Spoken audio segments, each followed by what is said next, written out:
Salut les amis, c'est Caro du Camère au Québec.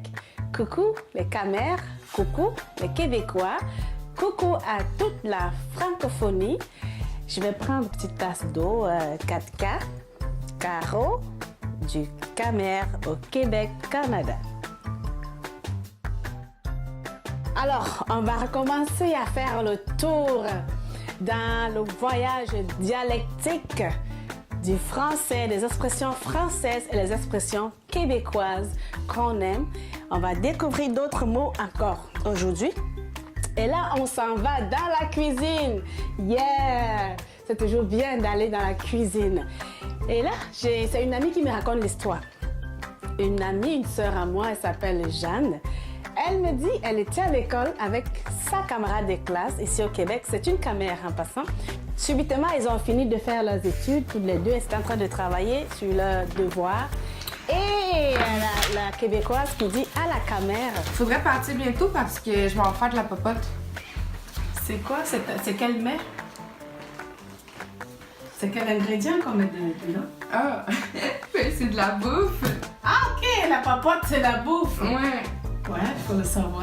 La caméra est toute étonnée. C'est la bouffe. Elle pensait que c'était un nom de repas, comme peut-être la pizza. Je m'avais fait la pizza. Je m'avais fait du hamburger. Excusez mon anglais. Du hamburger. Elle pensait que c'était ça. C'était un mets. Mais non, c'est la bouffe en général.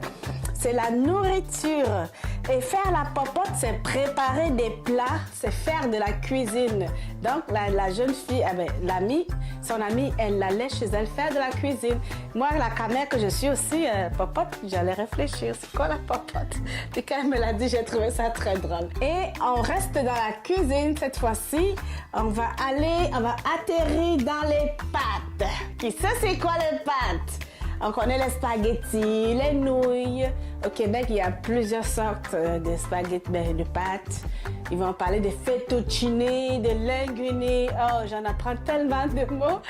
Je peux pas tout vous apprendre d'un coup, mais on va y arriver tranquillement. Alors, je m'en vais dans un restaurant avec des amis et une fille à moi que j'aime beaucoup.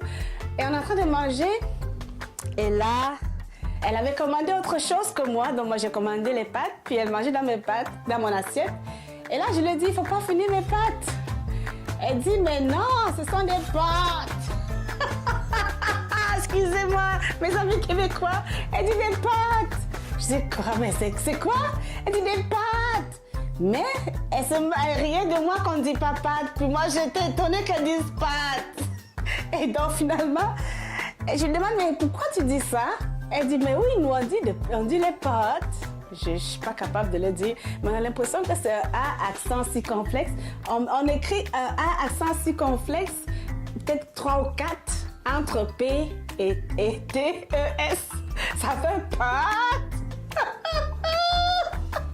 Excusez-moi, c'est trop drôle, mais c'est tellement bon en même temps.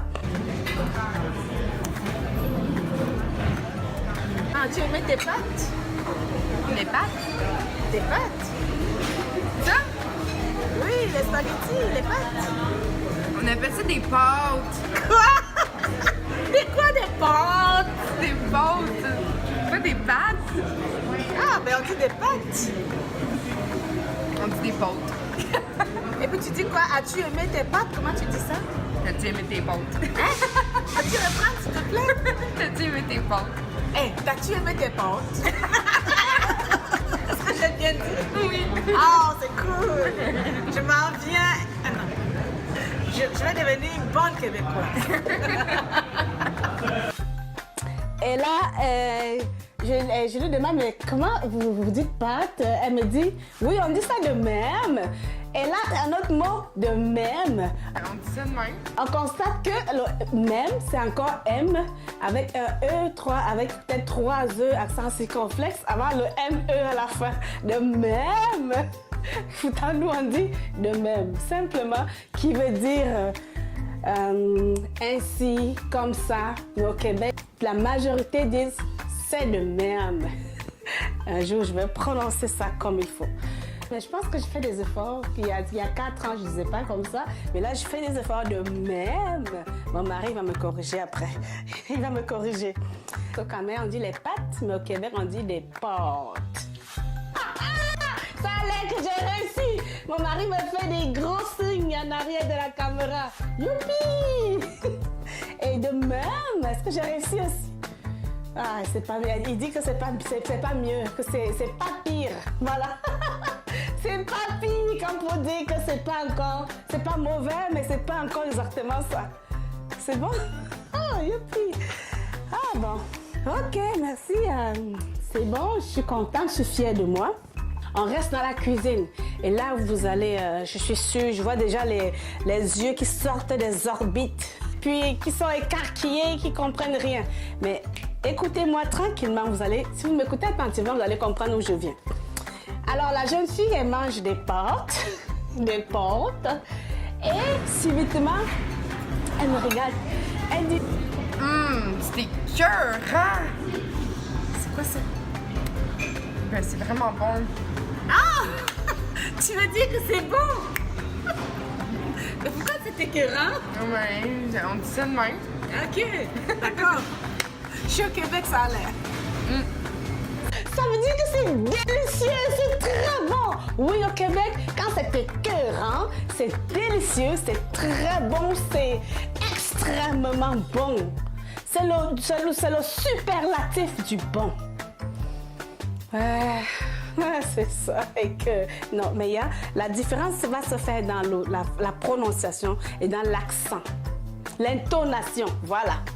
Alors, dans le mauvais sens, les Québécois utilisent l'adjectif qualificatif écœurant pour souligner quelque chose de dégoûtant ou quelqu'un de dégueulasse au comportement très, très désagréable.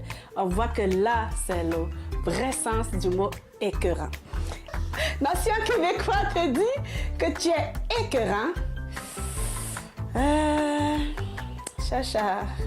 cherche à libérer le plancher. Il y a un problème. Mais s'il dit que ton repas est écœurant, saute de joie parce que c'est très bon signe.